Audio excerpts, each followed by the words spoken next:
تصاویری که داریم میبینید مربوط به خارج کردن کرمای انگلی سسودا یا کرمای پرازیتی سسودا که به اسم کرمای نواری یا تیپ ورم هم گفته میشه از بدن سگ نشون میده. اگه تصاویر شما را اذیت میکنه لطفاً بقیه ویدیو رو نبینید. سلام دوستای عزیز، امیدوارم سلامت باشین. در این ویدیو قراره در مورد کرمهای انگلی یا در حقیقت کرمهای پرازیتی سستودا یا تیپ ورم ها که بدن سگ رو آلوده میکنه قراره در مورد او صحبت کنیم.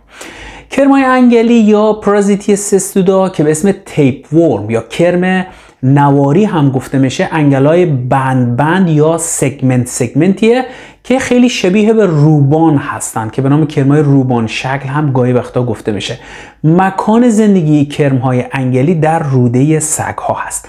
البته تصاویری که در بالا داریم مشاهده میکنیم مربوط به آلوده شدن اسب ها با کرمای انگلی سستودا هست. یعنی اسب ها هم کرمای انگلی سستودا اونا رو آلوده میکنه که با بالغ شدن کرمای سستودا در روده اسب ها این کرمها به طرف بالا و یا به طرف پایین به طرف مقعد حرکت میکنن. اگه به طرف بالا حرکت کنن از بینی اسب یا از دهان اسب هم حتی ممکنه خارج بشه که همونطور که در تصاویر میبینیم ممکنه کرم بالغ به چند متر هم برسه.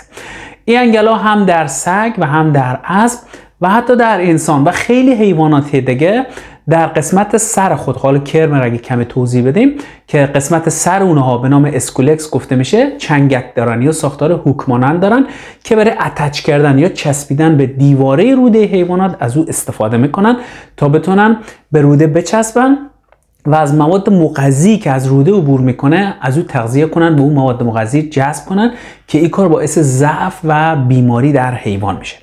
سستوداها انواع مختلفی دارن و همچنین میتونیم بگیم که طول اونها از حدود چند میلیمتر که خیلی کوچیک است تا حدود چند متر هم متغیره.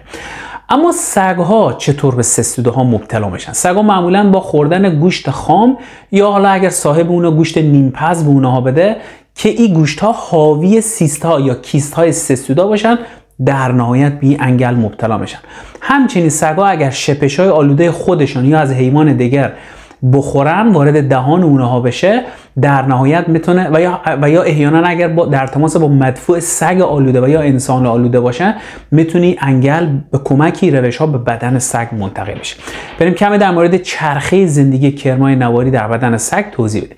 چرخه زندگی سستودا هم در سگ و هم در سایر حیوانات دیگه کمی پیچیده اما خیلی خلاصه و ساده برای شما توضیح میدم که در بدن سگ شامل میزبانهای واسط مثل جوندگان هست. تخمای سستودا از طریق مدفوع سگ آلوده به بیرون دفع میشه. اگه جونده های مثل موش ها و یا خرگوش ها یا سایر جونده های دیگه این تخمار بخورن لارو سستوداها در بدن این جونده ها رشد میکنه تا بالغ بشه، تا ادالت بشه. بعدش سگ با خوردن این جونده ها مثلا خرگوش یا هر حیوان دیگه جونده دیگه به کرم بالغ سستودا آلوده میشه چون گوشت او حیوان جونده کرم سستودا داره. البته اگه سگ در تماس با مدفوعهای آلوده سگای دیگه یا مدفوع انسانی یا حیوان دیگه هم قرار بگیره یا آب آلوده شده به کرم رو بخوره در نهایت به انگل یا پرازیت سستودا هم مبتلا میشه.